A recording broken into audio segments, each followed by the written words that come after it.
logjika që po më duhen 7 vjet, 8 vjet, tash çfarë po i bën kjo? Askush brenda tyre nuk guxon të flas, sepse ato është vetëm një njeri dhe nuk flet askush, nuk guxon të kundërshtoj askush në VV, dhe ky po i kërkon 70%. Çfarë i bën kjo? Ta mbys demokracinë, ta mbys çdo kundërshtim, ta mbys çdo vlerë, t'i kapi të gjitha pushtetet, që mos ketë asnjë lloj kontrolli mbi të, dhe kjo çka i vjen? Kur një njeri e kap shtetin në duart e veta dhe bën eksperimente për egon e tij personale. Kështu është. Fadil, thatë pikërisht i ke pjesë për du me dalë, cila qasja, sa po pritni si për dhe kënë të zjedhje? Të e ditë që dy liderët historik t'ju i mungojnë, në bëhen pa drejtësisht të në hagë, a keni arritë me këthy qatë energjinë që ka pas dikur për dhe këja në të zjedhje? Mungesa e dy liderëve tonë nuk është humbje vetëm për PDK-n, është humbje për çdo qytetar të Kosovës. Ajo mungesë. Atë do ta ndinë çdo njeri i arsyeshëm në këtë vend, sepse arsyeja për çka janë ata atje.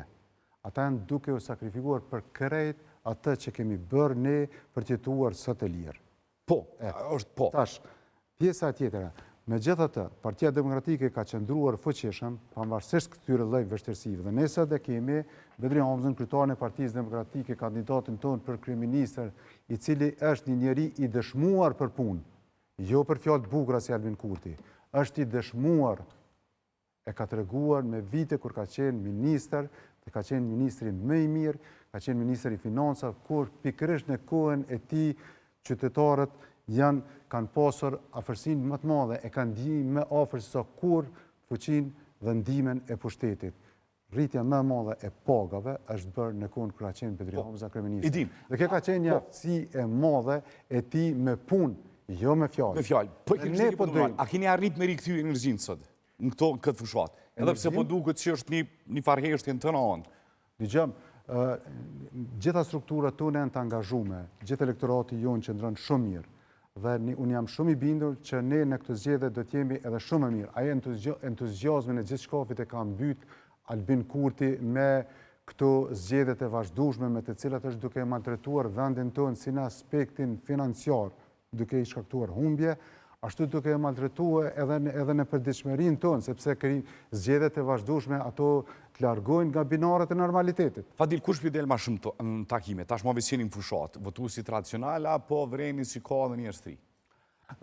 Takime, ne ma shumë bëjmë takime me grupe të vogla njëherë, të njerëzit të cilët kanë ndikim dhe që në rrethin shoqëror, sepse ajo që është shumë e nevojshme edhe ne të cilën e konsiderojmë që ta prekëm një shtresë të cilët janë më të ngritur si shoqëri, që kanë një nivel më të lartë dhe të cilët mund të kenë mundësinë që shtresave të tjera t'ua shpjegojnë atë që është duke ndodhur në këtë vend.